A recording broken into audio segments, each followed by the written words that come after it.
Hey again, YouTube. Just a quick follow-up to the video I posted. I did do a little research on that big games hunt tour that's really popular. Africa, Big Five, it's called, not the Big Eight. African lion, African elephant, Cape buffalo, African leopard, sometimes meant to include the black rhinoceros, maybe the white rhinoceros. Um, I just wanted to share a couple more thoughts on this whole thing. Um, I just wanted to stress the importance of biodiversity. It's hugely important. We're all in the scope of the biosphere. We're all interconnected. No matter how far removed you think you are from a certain species, it doesn't matter if they get wiped out. People are really apathetic to the plight of certain creatures without really, any second thought to the matter. Just it's in might as well be an alien world to some people. I just think that it harkens back to a savage time where it's I'm not giving credence to those people back then that did it purely for sport, but I feel like we've made enough progress in our age to know that there's no progress in this practice. There's no real gain. I think it's evil. It's just an evil practice. Um, as far as hunting in general goes, I think it can go either way. I think if you're hunting to sustain yourself or maybe your family, if you're hunting caribou in Alaska and you're in the Yukon and you have to take a bison, I think that takes a lot of guts. I think it takes skill. You know, that sort of thing is warranted in my book if it's for the good of many people and the animal is given a fair shot to escape. I think if you're hunting a deer, if you're going after a buck, maybe use a bow, a crossbow. Who needs this high caliber rifle? It's what chance are they given when you're making yourself blind to them with your camouflage and your scents? They'll use they'll hunt during, oddly enough, deer season's usually during the rut, and this is when the males are very, very drawn to the pheromones released by a doe. So they'll use, I think it might be artificial urine. Maybe it's real. I don't know how they go about collecting that. But they'll use that, and people use duck calls and deer, that sort of thing. I think that can be crafty. I don't think it's not insidious in all regards.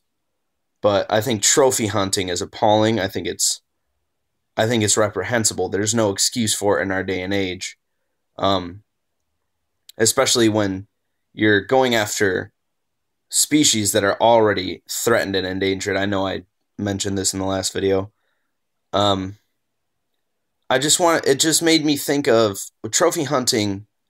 It generally makes me think of this class, this sort of archetype that's not even real. It's like, it makes me think of, Ace Ventura #2, when he goes into the trophy room and flips out and everyone's like, "What's wrong?" He's like, "Nothing. This is a lovely room of death."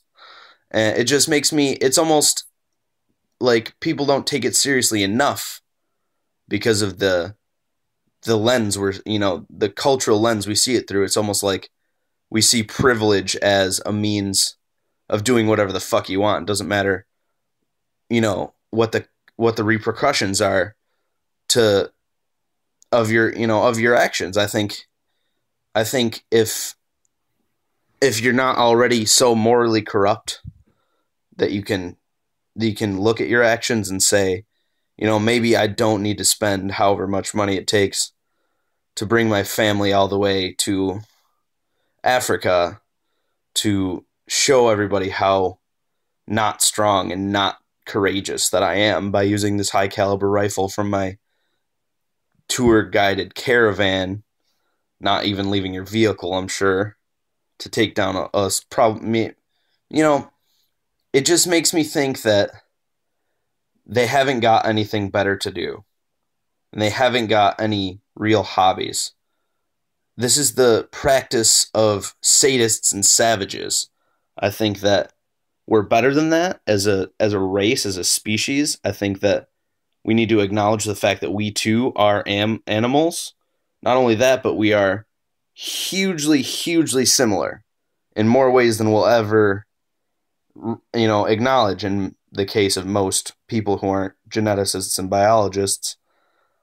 And I think that if we're to make any progress in the world, we've got to stop this evil practice that's really just sanctioned on so many levels.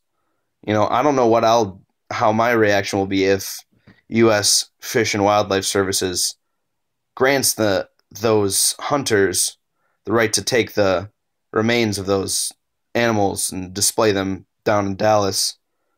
To what end is it? It's horrendous, and I just wanted to share a couple more thoughts on that. Makes me think again of Ernest Hemingway. Oddly enough, you can point out the flaw in a lot of people, and for some people it's not as easy. But I think if Ernest Hemingway had a flaw, it was that he had that cultural bias, that lens, that one way of seeing things that a lot of people share, I guess. I mean, evidently. Also, I'd like to say that I'm currently, and from here on out, boycotting Jimmy John's sandwiches after discovering that their founder and CEO, Jimmy John, I don't really know how to pronounce his last name. I looked it up, but I don't really care about him that much to give him the time of day. I just wanted to say that if you're a fan of the Jimmy John sandwiches, I've got bad news for you. He's gone on these hunts, proudly displaying the kills that he made, the kills that he made with his rifle that he bought with your sandwich money. Yeah, I highly recommend boycotting Jimmy John's from here on out. I would say that if you really do care about the endangered wildlife of Africa, if you really do appreciate it in any scope, there's more you can do. I signed a petition at change.org. You can donate. Some of Us, they do a lot of good petitions. They're more of a variety. Environmental Change is another one. There's a lot of organizations out there that'll petition and raise money for these sort of things. That's all I've got for now. I'll be back with more videos for you. Till next time.